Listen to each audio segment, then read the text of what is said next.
Oi pessoal, tudo bem? Estamos de volta aqui com nossos vídeos, né, referente à parte de análise de tolerância. E é o último dessa sequência que a gente está fazendo e a gente vai focar aqui no 12H7, né, nesse caso aqui específico está aqui, ó, tolerância referente ao furo. E nesse caso vamos fazer uma análise completa. Vamos fazer uma análise completa aqui referente a ele. Vou até pegar esse aqui 50H8 que está aqui. Vou deixar ele aqui já como o 12H7 e aí a gente vai fazer uma série de análises referente a ele. Vamos fazer aqui bem completo. Vamos estar aqui 12H7. Vamos verificar o seguinte. A questão dos afastamentos, né? Desafastamentos aqui com base nessa tolerância. Deixa eu ampliar aqui. Vou colocar ele aqui no canto. Então vamos colocar aqui o seguinte. Tolerância máxima, né? Vou colocar aqui máxima, a mínima, o campo dimensional. Deixa eu mover eles aqui para o canto. Pronto, aqui. Deixa eu alterar também aqui a fonte. Pronto, Arial. Então, tolerância máxima, mínima, a intermediária, né? Intermediária. O campo dimensional.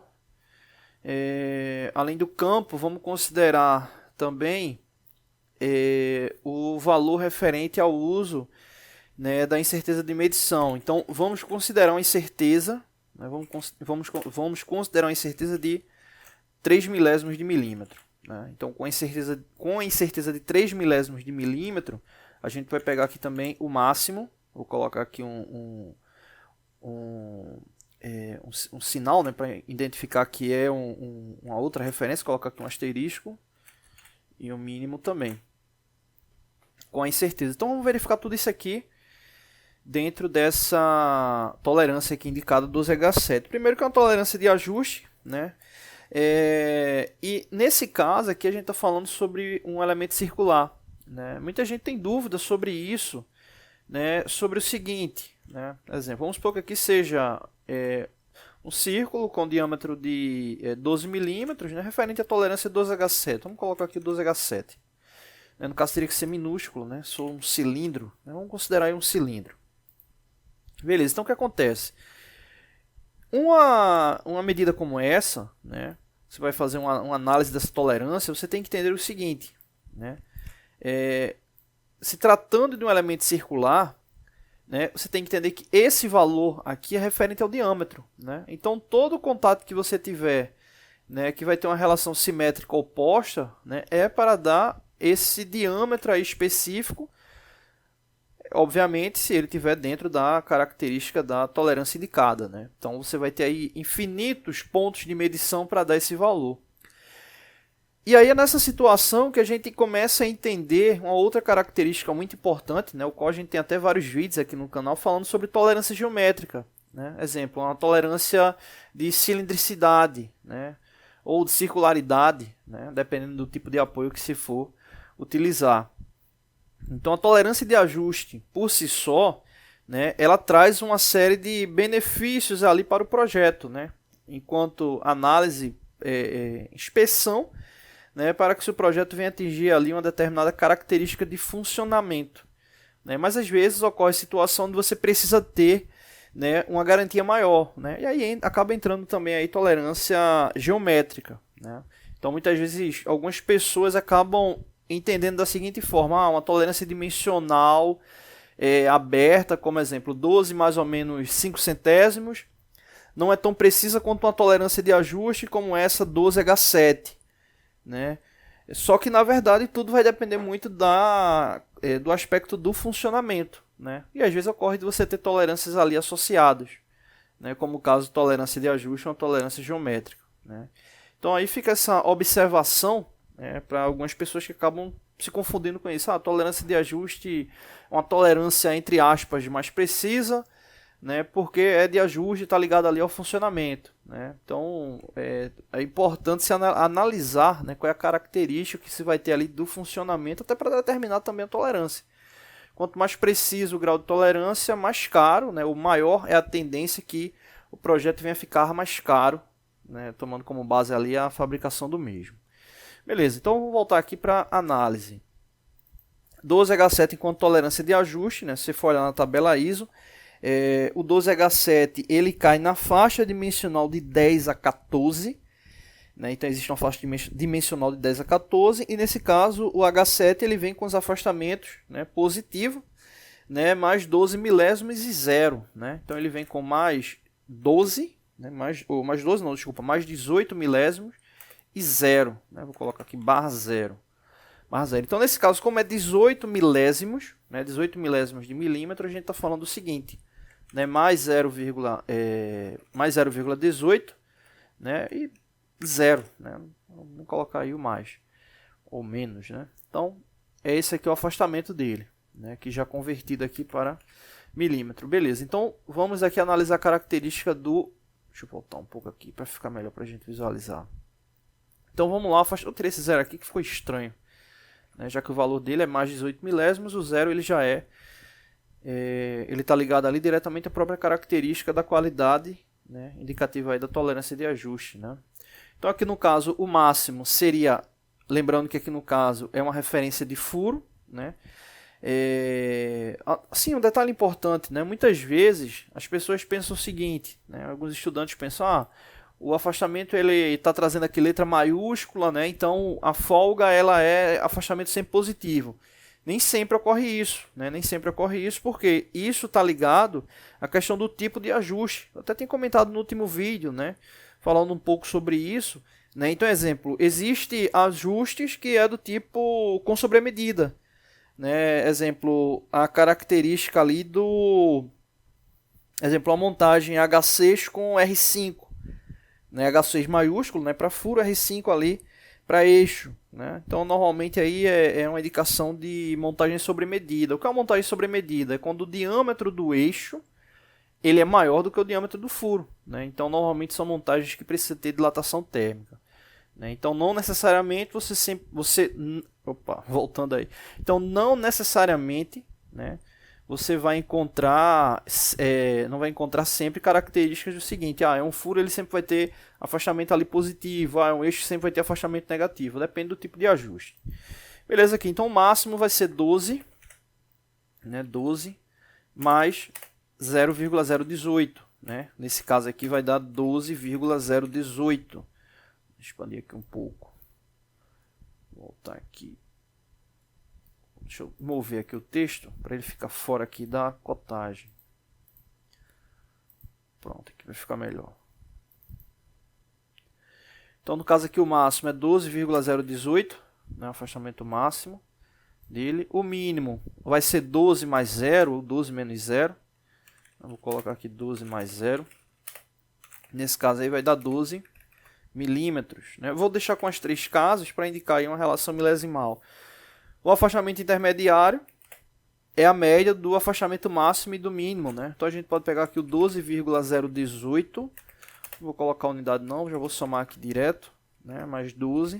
Nesse caso aí vai dar 24,018 dividido por 2, né? Então nesse caso aí 24,018 dividido por 2, eu vou deixar ele aqui, vou deixar aqui mesmo o resultado, né? Como eu falei aqui a média, né? Então a gente vai ter aí 24,018 dividido por 2, né? Nesse caso aí o valor vai ser de 12,009, né? Ou 12 milímetros e 9 milésimos de milímetro, né? Então vou deixar aqui já o valor, né? Já que é para tirar essa média, eu vou colocar aqui já o valor final para não... Deixa eu expandir um pouco mais aqui. Já ficou muito em cima. Deixa eu mover mais ele. Pronto. Então, aqui a gente já tem o máximo, o mínimo e o valor intermediário, né? O valor intermediário, lembrando, é só somar o afastamento máximo, né? E o mínimo, né? Soma, divide por 2, você vai encontrar a média e aí vai encontrar o valor intermediário, né? Vamos até fazer um esboço aqui do seguinte. Vamos colocar aqui 12 milímetros, vou deixar aqui com as três casas, é o mínimo. Nesse caso, vou colocar aqui. Nesse caso, o máximo vai ser Vou afastar um pouco mais aqui. O máximo vai ser 12,018, né? Vai ser o máximo. Então aqui a gente tem afastamento mínimo. A gente calculou agora há pouco o máximo. Beleza, o que é o intermediário? O intermediário é o valor central dele, né? Ou seja, aquele que tem a maior tendência de confiabilidade. Né? De confiabilidade em que sentido? Quando a gente fala de confiabilidade nesse caso, é de um valor que ele vá de fato ter uma maior garantia que ele está dentro da faixa possível. A faixa possível é essa aqui, de 12 a 12,018. Então qualquer valor entre 12 e 12,018 está correto. Só que quanto mais afastado esse valor do centro, quanto mais à esquerda ou quanto mais à direita do limite possível, né, do limite máximo e do limite mínimo, menor é a confiabilidade do processo. A gente tem que lembrar sempre características de processo, né? Ou seja, você está lá fabricando uma peça, exemplo no torno, e o limite mínimo é 20 milímetros. Você foi medir lá com o paquímetro e está o paquímetro 2 centésimos de resolução e está dando 20 milímetros. Aí você diz, opa, ok, está dentro da tolerância. Só que se a tolerância intermediária fosse, exemplo, 20,05, né, e você medisse ali 20,05, né, e fosse comparar ali com 20, o 20,05 tem uma possibilidade bem menor dessa peça aí para um controle externo, um controle de qualidade, e aquele 20,05 está fora ali da faixa. Né? Na verdade, não é nem o 20,05, é a peça final mesmo. Né?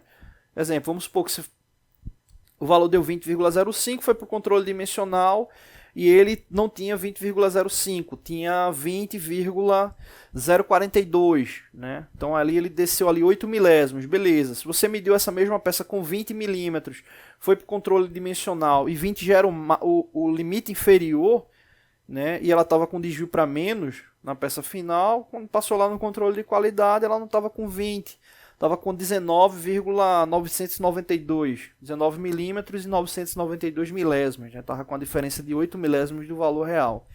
Então a peça estaria ali morta, né? Fora do padrão. Então quando a gente fabrica uma peça, opa, deu um zoom aqui, foi grande. Quando a gente fabrica a peça que ela está bem próximo do valor central, tem uma confiabilidade maior, né? Então é uma característica importante. Então, o caso 12 milímetros e 9 milésimos, que é o valor intermediário, acaba sendo o valor mais confiável. Beleza. Campo dimensional é a diferença do máximo e do mínimo. 12,018 menos o 12. Aí você pergunta, poxa, campo dimensional isso serve para quê? Isso, na prática, né, acaba ajudando muito principalmente características de custo, né? Porque quanto menor o campo dimensional, mais difícil é de você atingir o processo. Né? Garantir que o processo ali ele vá conseguir chegar àquele valor, né? Dentro daquela faixa. Exemplo, vamos comparar aqui o seguinte. Eu vou até afastar aqui um pouco. Né? Vamos comparar aqui o seguinte. Você tem essa peça aí com essa característica 12H7. E tem uma outra peça que a tolerância dela é o seguinte, 12 mais 5 centésimos de milímetro. 12 mais 5 centésimos de milímetro. Aí você diz, poxa, e aí, qual é a mais fácil de fazer? Vamos comparar. 12 mais 5 centésimos de milímetro, o máximo é 12,05, o mínimo é 12. Então, trazendo essa base para essa comparação do campo, né, do campo dimensional, a gente vai ter 12,05 menos 12. Esse resultado final vai dar quanto? 0,05. Beleza. 0,05 milímetros. O campo dimensional que a gente viu agora há pouco, ele é de quanto? De 18 milésimos. Então vamos comparar aqui um com o outro. 0,018.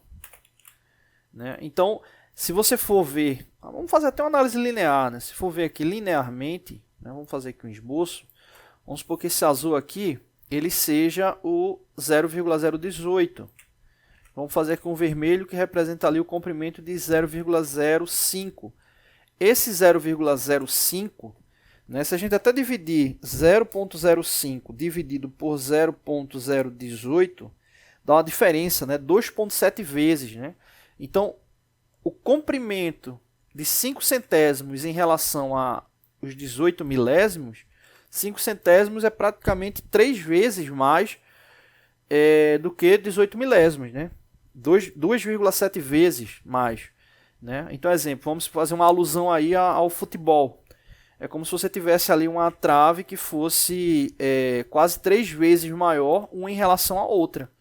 Né? Então, qual é a chance de você... a mais fácil de você marcar o gol? A de 5 centésimos. Então, na prática, na questão aí dimensional, é bem próximo. Ou seja, é muito mais fácil você conseguir garantir que a medida de fabricação ela atinja ali um parâmetro correto para esse campo que é de 5 centésimos do que o de 18 milésimos. Né? Do 18 milésimos. Quando a gente falou de 18 milésimos, ele é bem menor. Né? Então, quanto mais difícil, né, mais estreito esse campo dimensional, mais difícil é a fabricação e, consequentemente, acaba encarecendo ali o processo, porque muitas vezes você acaba alterando parâmetros de fabricação. Acaba não, né? Muitas vezes você realmente acaba, de fato, fazendo essa alteração. Né? É muito comum para atingir esse parâmetro aí final. Beleza, então, essa aqui é a análise base. Né, é a análise básica. Como eu tinha dito para vocês no último vídeo, existem fatores que interferem ali nessa análise do máximo e mínimo. Né? Esses fatores eles estão ligados ali à incerteza dimensional. Né? Incerteza dimensional leva em consideração vários fatores. Né? É o tipo de medição externa, né? Características do operador, né? Ambiente, né? Entra também, nesse caso, aí, características do próprio critério ali de controle de qualidade e também sistemáticas, né, ligadas ali à característica da fabricação. Né? Exemplo, vamos supor que você está fabricando folha de papel alumínio. Imagina o quanto é complexo se fazer um tipo de medição de um elemento que tem uma dimensão muito pequena ou uma peça que é muito maleável. Né? Então, muitas vezes são criados dispositivos, acessórios, gabaritos, para que você possa, de fato, confirmar ou ter aí uma maior certeza, né, de verificação. E, independente do processo, existe essa consideração que é a incerteza. Né? Quanto mais menos parametrizado for o processo, levando em consideração algumas dessas características, né, ou mais características até do que eu comentei agora há pouco, faz com que o processo ele tenha uma incerteza grande. Né? E essa característica de incerteza, ela leva em consideração o próprio fluxo fabril também. Né? Ou seja, não é porque se fez uma análise de uma incerteza e chegou a um valor final ali de 3 milésimos, né, que essa incerteza ela vai se manter para sempre. Mudanças de layout, mudança de produto, faz com que a incerteza ela também tenha uma tendência de oscilar, para mais ou para menos. Né? Então, nesse caso aqui, a gente está supondo uma incerteza de medição de 3 milésimos. Então, o que é isso? Significa basicamente o seguinte, né? Vamos fazer aqui o esboço novamente. 12 milímetros a gente viu, vou deixar só 2 casas decimal. 12 milímetros a gente já viu que é o mínimo. 12,018 é o máximo. Beleza, então é aquela situação. Se você fabricar com 12 milímetros, está dentro do valor esperado. Se você fabricar com 12,018, também está dentro. Ou qualquer valor dentro dessa faixa. Mas como a gente falou agora há pouco, quanto mais afastado do centro, né, quanto mais a esquerda for, ou quanto mais a direita for, maior é a chance, né, dessa peça dar errado. Né? Então, a incerteza ela é o seguinte. Né, vamos tentar aqui traduzir de uma forma bem prática. Se você fabricar essa peça com 12 milímetros, teoricamente, pelo projeto, né, é para estar correto. Só que uma linha de fabricação ela tem que ter a maior certeza possível de que o produto está bom. Né? Então, basicamente, essa incerteza ela exclui esses valores limites. Só que não só exclui esses valores limites, mas um campo ali específico. E nesse caso, a incerteza aqui sendo de 3 milésimos, ele está limitando 3 milésimos tanto à esquerda quanto à direita. Né? Então, na prática, aqui é o seguinte. A gente vai ter o máximo aqui, ele vai cair o seguinte, ele vai ser 12,018 menos 3 milésimos. Né? Então, nesse caso aqui, ele vai para 12,015. 15. Né? Vai para 12,015. Beleza. O mínimo, ele sobe, né? A gente, no caso, aquela situação, né? Como ele está à esquerda, ele não pode descer, ele tem que subir. Como ele está à direita, o máximo, né, ele não pode subir, ele tem que descer. É uma relação simétrica, né? A gente até tinha comentado isso, né? Deixa eu fazer aqui um esboço. Supondo que esse traço aqui seja o máximo, o azul. Vamos supor aqui que o vermelho, ou o mínimo, o azul. Vamos supor que esse vermelho aqui seja o máximo. Então o que acontece? Esse azul aqui ele não pode vir, ele não pode descer, ele vai ter que subir. Que a gente quer fazer o quê? A gente quer estreitar esse campo, né? Então nesse caso ele vai subir quanto? Vai subir os 3 milésimos. E o da direita, que é o limite superior, ele vai descer 3 milésimos, que é para a gente estreitar esse valor. Então no caso aqui o máximo ele vai para 12,015 e o mínimo ele vai para 12,003. Né? De onde é que vem esse valor? 12 mais 0,003. Cadê? Aqui. Então aqui está as duas situações. Né? Tá as duas situações. Aí você diz, tá, ok, mas aí o que é que acontece? Deixa eu fechar aqui, que aqui já encerrou. O que acontece é o seguinte. Se você fabricar a peça, exemplo, vamos supor que você fabricou a peça e ela ficou com 12,015. A peça está correta, dentro dos critérios ali do controle de qualidade. Se você fabricou a peça com 12,003, ela está correta. Ou qualquer valor dentro dessa faixa. Que faixa? 12,003 até 12,015. Aí você diz, tá, beleza, mas se eu fabricar ela com... Exemplo, vamos colocar aqui 12,017. O que é que acontece? Está fora. Ela está fora. Por quê? Essa aqui é como se fosse a faixa final real. Né? Aí você diz, poxa, mas para que calcula o máximo e mínimo? A gente tem que entender o seguinte. O máximo e mínimo aqui indicado, eles são do projeto. Esses valores, por exemplo, se você fabricar e ele tiver 100% de certeza que ele está ali com um limite de 12,018, ou seja, 12 milímetros e 18 milésimos, a peça está boa. Da mesma forma que o contrário também, né? Se você fabricar ela com 12 milímetros. Só que o que acontece? Você precisa garantir que está certo, que está dentro daquela faixa, né? Por causa de todo esse processo aí que envolve o sistema de qualidade. Então, né? Como na grande maioria dos ciclos produtivos é muito difícil você garantir que o limite ele esteja ali de fato correto, entra aí esse camarada aqui chamado de certeza de medição, que leva em consideração o cálculo, esse valor de 3 milésimos aí que a gente colocou, supostamente ele pode ser maior ou menor, depende do tipo de incerteza, mas o valor gerado ele vai fazer com que se subtraia. Eu subtraio e some também, né, para você ter o estreitamento ali do campo. E aí você tem de fato aí valores específicos que, mesmo que você meça ali com o seu instrumento, seja ele qual for, tomando como referência ali o que o controle de qualidade estabeleceu, ele vai estar apto aí dentro dessa tolerância. Né? Aí você diz, poxa, exemplo, a gente teve um lote de 100 peças que foi fabricada, né, e elas ficaram com 12,0 na medição final, na medição de processo deu 12,016. 12,016 ele está fora aqui dessa faixa final. 100 peças que foram fabricadas com esse valor. Assim, poxa, aí o que, é que a gente vai fazer? Vai descartar? Vai reprocessar? Alguns casos, essas peças elas não são eliminadas, né? Não voltam para reprocesso. Né? Caso como esse, exemplo, que teve um lote muito grande, pode ser que a empresa faça uma análise mais criteriosa daquelas peças para que venha de fato validar elas. Né? Não é nem que vá validar todas, né? Pode ser que dentro desse vamos ter entre aspas, esse revalida, pode ser que alguma coisa realmente esteja ali fora. Né? Só que aí imagina o seguinte, uma empresa fazer um processo para reavaliar dimensionalmente ali algumas peças. Isso é custo para a empresa.